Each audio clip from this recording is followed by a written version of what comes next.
Athari ambayo ilikuwa inaonekana zamani kama ni gonjwa la wazee ama kama ni athari inayopata zaidi wazee, siku hizi imebadilika sana. Na ninasema hivi kwa sababu nimekuwa nikipokea watu tofauti tofauti ambao hasa ni vijana. Tena vijana tunaweza kusema vijana wa lika ndogo kuanzia miaka 20 mpaka miaka 30 hapa.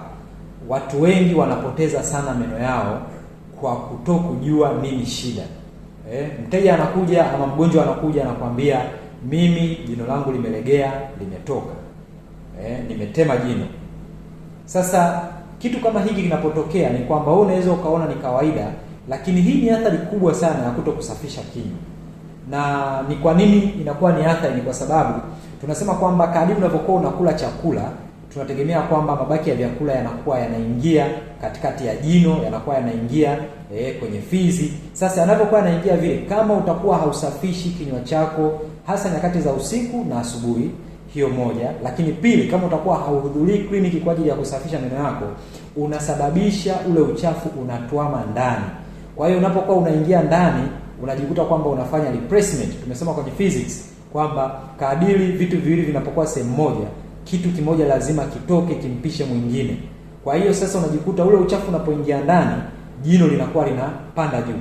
Kwa hiyo uchafu unazama ndani, jino linapanda juu. Mwisho wa siku unajikuta lile jino linatoka kabisa, linaachana na socket ama na ule mfupa, unajikuta umepoteza hilo jino.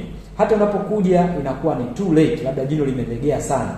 Daktari, kitu ambacho naweza nikakusaidia, nitakwambia tutoe hilo jino, tusafishe meno, halafu tafuta meno bandia. Sasa kiukweli sio nzuri, lakini ni lazima tuendelee kujifunza na kuhamasishana kufanya usafi wa kinywa na meno hasa nyakati za usiku na asubuhi. Lakini cha pili, kuhudhuria kliniki kwa ajili ya kufanya matibabu ya kusafisha meno, ama kitaalamu inaitwa scaling and polishing. Kwa hiyo niwakaribishe sana tuendelee kufanya scaling, lakini wahamasishe sana tuendelee kusafisha meno yetu hasa nyakati za usiku.